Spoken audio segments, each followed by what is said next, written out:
So right now I'm in a little village in the Sonoran Desert in Mexico. It's called Punta Chueca, and it's really beautiful here because it's the desert.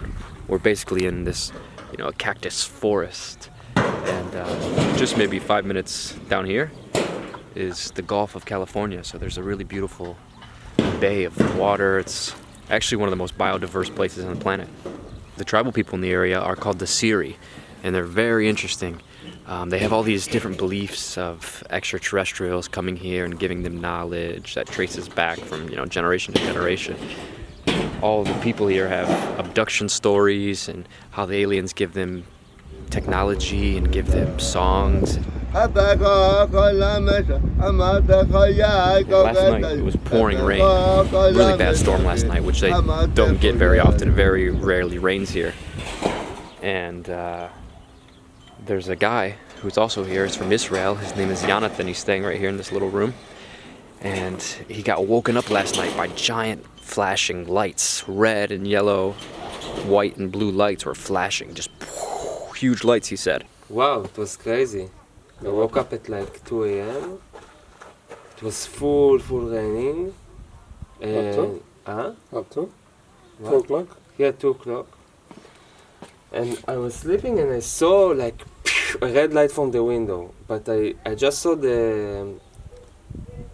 I didn't saw where it came from. It just was like boom, and thought, okay, what's going on outside? So I looked from the window and then again, just there, really far, like something blew up, like a red, something blew up, yeah, and then a blue one.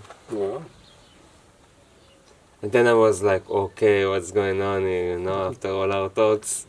I couldn't sleep for 1-2 hours, thinking about aliens and stuff. And then I see another light coming from there, and I was like, okay, what's going on? And I just stand up and I think Chapo was with the flashlight doing some stuff. And I was like, okay, maybe I saw it too, maybe something is happening. Welcome to Area 52. You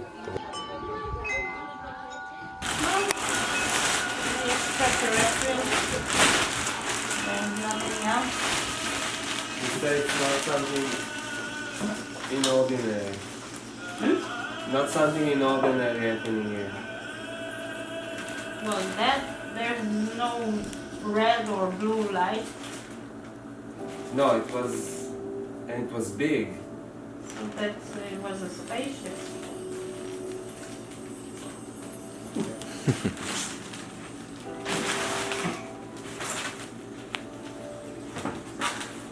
Do you ever see the alien ships around here, flying in the sky? Yes, a lot.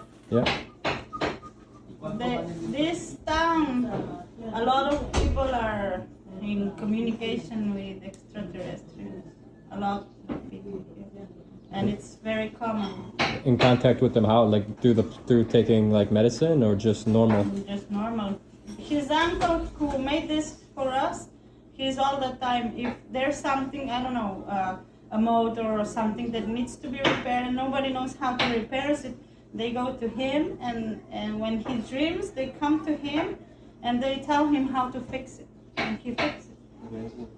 And Pancho's father, he's traveling all his life with them. They come and they take him to other planets, they train him, they cure him, they show him things. And a lot of people here are like this. It's normal for them. No, la solución, para preservar la especie, está hacerlo responsablemente.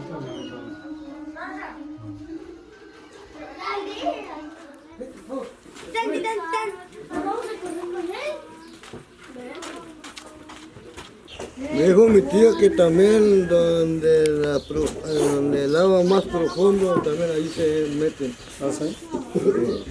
Se convierte la nave se convierte toda cuerda y se va hasta Says that the uncle also told him that where the water is very deep, they also go into the water and transforms into something else. Says that sometimes under the little boat, un círculo abajo de la they lancha. would see like a big circle, En la noche. underneath it. No son delfines ni eran ni mantarraya grande, era un círculo grande. It wasn't like it wasn't a manta or anything else. Bien loco. A lo mejor yo estoy loco. ¿Quién es? A lo mejor un ser igual de piel, de pelo. They're like us. They have a skin and body. Se me sentó uno, camisa blanca, pantalón blanco, zapatos negros, sin sombrero, así, peludo, así. This is one of them. Güero, así como gabacho, como gringo. Oiga, ¿y no era gringo? No, igual que era con los gringos. He says he looked like a gringo, the one that came like in a white shirt and white pant and black shoes, and I thought, wasn't he a gringo? He's like, no, he wasn't a gringo. He says Aprender más cosas. they want to teach us how to use our mind better, for more knowledge, for more wisdom. Piensa mucho con la cámara, te van a ayudar para que... He says if you meditate on them, they'll help you develop your mind so that you can do other stuff.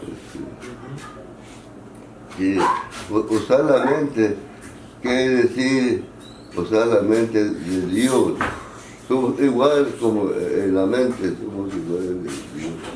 It's like so that we can become like God. It's like so we can think like Him and we can welcome Him to our mind. No?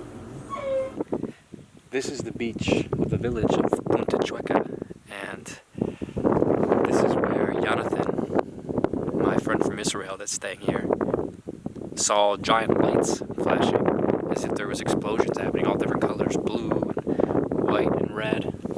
This place is really cool because, I mean, if you wanted to study Earth, this is a great place because this is actually one of the most biodiverse spots in the world. You have the Bay of the Baja California right here, and you have the desert. You get all kind of cacti and interesting desert life on this side and all the aquatic life on this side. So, I mean, if you were an alien species, this would be an interesting place to come and hang out at. ¿Es igual? ¿Los mismos? Sí, lo mismo. Esto es como nave. Sí, como nada. Yo voy a manejar nada. Me manejar. Y like this, like armor, no? Sí. Armor. Sí.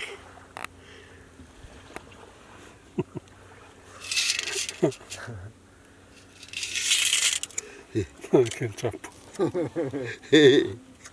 Sí, con la mente platicamos. He says they have conversations with the mind telepathically. Se mando mensajes hablando allá. Luego lo captan. Usar la mente. He says that when he sends messages, they can get it right away. Sí.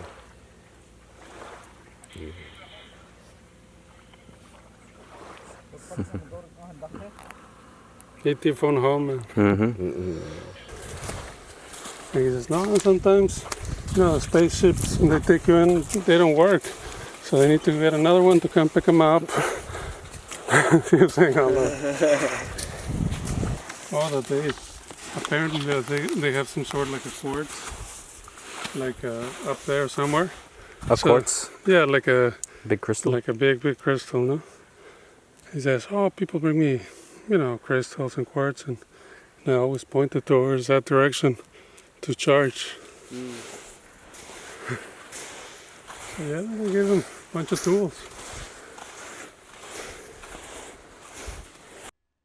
I enjoyed my week with the Seri, away from the world in the Sonoran desert, learning about their traditions, hearing their medicine songs, hearing the different stories of people in the village that have been abducted or seen UFOs or had contact with extraterrestrials.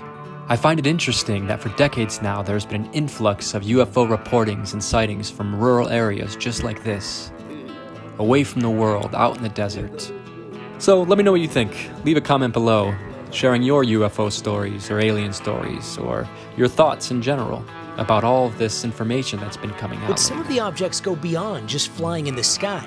One shows a spherical object dipping into the ocean, similar to an incident in Puerto Rico, where an object was tracked buzzing an airport, then flying into the water, popping back out before appearing to split into two and disappearing. Over the last several weeks, some of the nation's top former intelligence officials have been raising eyebrows. Look at that thing. It's rotating. Former CIA Director R. James Woolsey said he knew of a case where a plane was paused in midair. A friend of mine was able to have his aircraft stop at 40,000 feet or so and not continue operating as a normal aircraft. What was going on? In December, ex-CIA Director John Brennan said it was arrogant to believe there are no other forms of life other than the ones on Earth. And former intelligence chief John Ratcliffe says officials have been tracking technology beyond our capabilities. We're talking about objects picked up by satellite imagery that are difficult to explain. Like another incident off the coast of California in 2004 when a fighter squadron encountered an object that seemed to defy gravity. What do you think it is? I honestly don't know. I don't think that we have developed that technology. I don't think we developed it on this planet. Thanks for watching.